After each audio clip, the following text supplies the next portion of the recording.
સ્વાગત છે exam today પર 28 મે 2026 દિલ્હી કરંટ અફેર. તો છેલ્લે સુધી વિડીયો સાથે બની રહેજો. કરંટ અફેર્સ ઇમ્પોર્ટન્ટ ટોપિક છે, દરેક એક્ઝામમાં પ્રશ્ન પૂછવામાં આવે છે. ટોપિક પર આવીએ. ક્વેશ્ચન નંબર 1 છે, હાલમાં રાષ્ટ્રીય ધાતુ દિવસ ક્યારે મનાવવામાં આવ્યો? તો ફ્રેન્ડ, દર વર્ષે 26 મેના રોજ રાષ્ટ્રીય ધાતુ દિવસ મનાવવામાં આવે છે. સ્ટારમાં કરજો મિત્રો, ઇમ્પોર્ટન્ટ રહેશે. રાષ્ટ્રીય ધાતુ દિવસ. હાલમાં કયા દેશના વર્તમાન વિદેશ મંત્રી માર્કો રૂબિયો ભારતની મુલાકાતે આવ્યા? તો મિત્રો, પ્રશ્ન એમ છે કે માર્કો રૂબિયો કયા દેશના વિદેશ મંત્રી છે? તો રાઈટ આન્સર છે એમાં અમેરિકાના વિદેશ મંત્રી છે માર્કો રૂબિયો. તેઓ હાલમાં ભારતની મુલાકાતે આવ્યા. હવે એમની મુલાકાત વિશે આપણે વાત કરીએ. શા માટે આવ્યા? તો ક્વાડ બેઠક મિત્રો હાલમાં ભારતમાં યોજાઈ હતી અને રૂબિયોએ ભારત, જાપાન અને ઓસ્ટ્રેલિયાના વિદેશ મંત્રીઓ સાથે ક્વાડ બેઠકમાં ભાગ લીધો, જેની અધ્યક્ષતા એસ જયશંકરે કરી હતી. ક્વાડ વિદેશ મંત્રીઓની બેઠક ન્યૂ દિલ્હીમાં યોજાઈ. હવે ક્વાડ દેશોમાં ઇન્ડિયા, અમેરિકા, જાપાન અને ઓસ્ટ્રેલિયાનો સમાવેશ થાય છે. હાલમાં રાષ્ટ્રપતિ મુર્મુએ આમા દીદી બહિની બસ સેવા ક્યાં શરૂ કરી છે? તો રાઈટ આન્સર છે મિત્રો આમાં સિક્કિમ ખાતે. બરાબર, સિક્કિમ રાઈટ આન્સર છે. ભારતના મહામહિમ રાષ્ટ્રપતિ દ્રૌપદી મુર્મુએ સિક્કિમની રાજધાની ગંગટોકમાં આમા દીદી બહિની એટલે કે ગુલાબી બસ સેવા શરૂ કરી. આ સેવા ફક્ત મહિલાઓને સમર્પિત છે અને તેનું સંચાલન અને મહિલા સ્ટાફ દ્વારા કરવામાં આવશે. સંચાલન જે છે મહિલા સ્ટાફ દ્વારા જ કરવામાં આવશે. અમિત શાહે કઈ સંસ્થામાં ઇનોવેશન એન્ડ ઇન્ક્યુબેશન સેન્ટરનું ઉદ્ઘાટન કર્યું છે?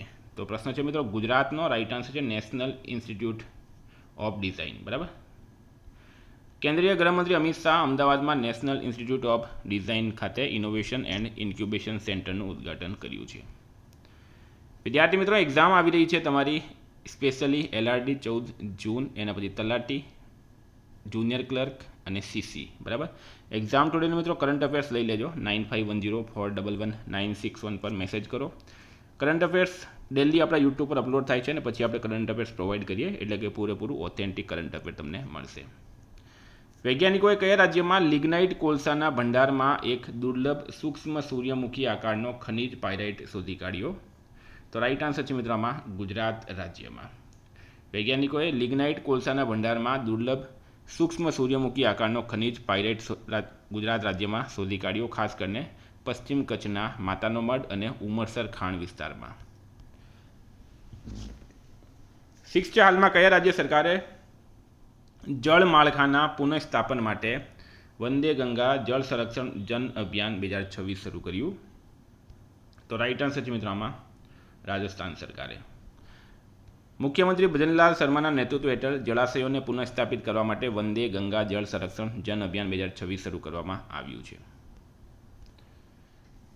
7 છે, હાલમાં સરકારે અનુસૂચિત જાતિ યોજનાઓના વાસ્તવિક સમયના દેખરેખ માટે કયું પોર્ટલ અને મોબાઈલ એપ્લિકેશન શરૂ કરી? તો રાઈટ આન્સર છે PM અજય. સામાજિક ન્યાય અને સશક્તિકરણ મંત્રાલયે 25 મે 2026ના રોજ PM અજય પોર્ટલ અને મોબાઈલ એપ્લિકેશન શરૂ કરી. તે 47,000થી વધુ અનુસૂચિત જાતિ પ્રભુત્વ ધરાવતી ગામોમાં લાભાર્થીઓ અને વિકાસ કાર્યોના ડિજિટલ ટ્રેકિંગ માટે રચાયેલ છે. ભારતમાં ગર્ભપાતનું નિયમન કરતો મુખ્ય કાયદો કયો છે? તો MTP એક્ટ 1971. હવે આ શા માટે ચર્ચામાં છે? તો ભારતની સર્વોચ્ચ અદાલતે સગીર વયની બળાત્કાર પીડિતાઓના કિસ્સામાં ગર્ભપાત માટેની સમયમર્યાદા દૂર કરવા પર વિચારણા કરવા કેન્દ્ર સરકારને જણાવ્યું. કોર્ટ આ મુદ્દાને બંધારણની કલમ 21 હેઠળ પ્રજનન સ્વાયત્તતા સાથે જોડ્યો છે. 68મી એશિયન પ્રોડક્ટિવિટી ઓર્ગેનાઇઝેશન બેઠક ક્યાં યોજાઈ હતી? તો ન્યૂ દિલ્હી ખાતે. 20થી 22 મે 2026 દરમિયાન નવી દિલ્હી ભારત મંડપમ ખાતે 68મી Asian productivity organisation governing body બેઠક યોજાઈ હતી. બરાબર, ભારત તેનું અધ્યક્ષ છે મિત્રો હાલમાં. અધ્યક્ષતામાં ઉદ્ઘાટન કર્યું છે કેન્દ્રીય વાણિજ્ય અને ઉદ્યોગ મંત્રી પિયુષ ગોયલે. બરાબર, આ સમિટમાં ઉત્પાદકતા ક્ષેત્રે શ્રેષ્ઠ કામગીરી કરનારાઓને APO નેશનલ એવોર્ડ્સ આપીને સન્માનિત કરાયા છે. 10 છે, ભાજપ સરકારે અન્નપૂર્ણા નાણાકીય સહાય યોજના ક્યાં શરૂ કરી? રાઈટ આન્સર જેમાં પશ્ચિમ બંગાળમાં ભાજપ સરકારે અન્નપૂર્ણા નાણાકીય સહાય યોજના શરૂ કરી. તે 1 જૂનથી અમલમાં આવશે અને TMC સરકારની લક્ષ્મી ભંડાર યોજનાનું સ્થાન લેશે. આ હેઠળ 25થી 60 વર્ષની વયની પાત્ર મહિલાઓને દર મહિને 3,000 રૂપિયા આપવામાં આવશે. 11 છે, હાલમાં અપનાપન પુસ્તકનું વિમોચન કોણે કર્યું? તો M વેંકૈયા નાયડુ. ભૂતપૂર્વ ઉપરાષ્ટ્રપતિ M વેંકૈયા નાયડુ અને ભૂતપૂર્વ વડાપ્રધાન HD દેવગૌડાએ નવી દિલ્હીમાં Apnapan my experience with Narendra Modi નામના પુસ્તકનું વિમોચન કર્યું. લેખક છે મિત્રો શિવરાજસિંહ ચૌહાણ, કેન્દ્રીય કૃષિ મંત્રી. 12 છે હાલમાં કયા દેશે પરમાણુ સક્ષમ હાઇપરસોનિક ઓરેસ્નિક મિસાઇલનું લોન્ચિંગ કર્યું છે? તો રશિયા રાઇટ આન્સર છે. ઓરેસ્નિક એક નવી પેઢીની હાઇપરસોનિક બેલિસ્ટિક મિસાઇલ છે. આ મિસાઇલ પરમાણુ હથિયારો વહન કરવાની ક્ષમતા ધરાવે છે.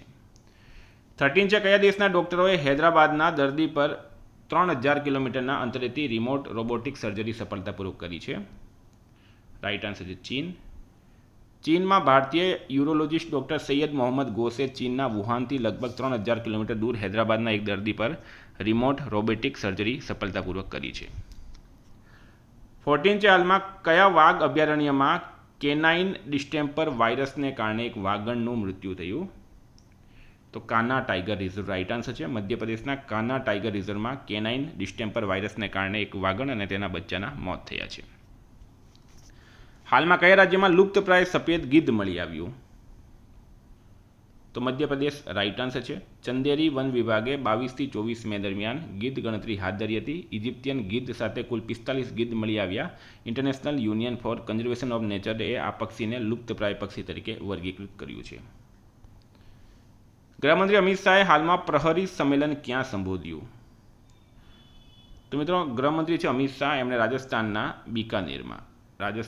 બીકાનેરમાં સાચું ચોકી ખાતે પ્રહારી સંમેલનને સંબોધિત કર્યું. રાજસ્થાન રાઇટ આન્સર થશે. હાલમાં 11મી ક્વાડ વિદેશ મંત્રીઓની બેઠક ક્યાં યોજાઈ?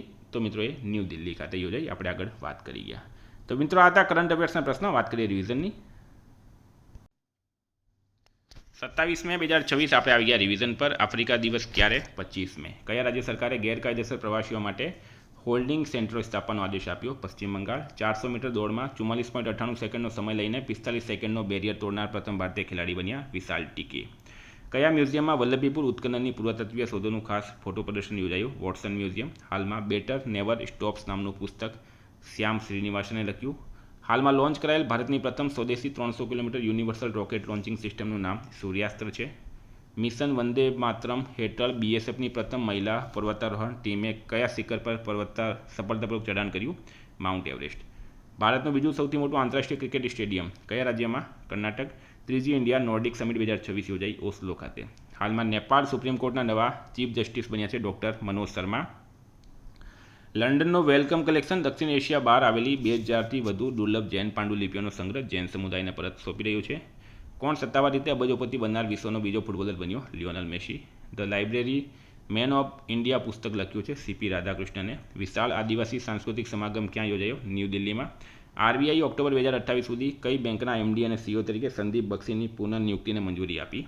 આઈસીઆઈસીઆઈ. મિત્રો ગઈકાલે પ્રશ્ન પૂછાયું, ભારતે કયા આફ્રિકન દેશને WTOમાં પ્રવેશ આપવા માટે દ્વિપક્ષીય પ્રવેશ પ્રોટોકોલ પર હસ્તાક્ષર કર્યા? ઇથોપિયા રાઇટ આન્સર હતું. આજનો પ્રશ્ન છે હાલમાં રાજ્યસભા પિટિશન કમિટીના અધ્યક્ષ તરીકે કોની નિમણૂક કરાઈ? એનો જવાબ તમારે કમેન્ટ બોક્સમાં જણાવવાનો. વિદ્યાર્થી મિત્રો વોટ્સએપ ટેલિગ્રામની લિંક ડિસ્ક્રિપ્શનમાં છે. PDF માટે 9510411961 પર કોન્ટેક્ટ કરો. Thank you. ફરી મળીશું. જય હિન્દ, જય ભારત.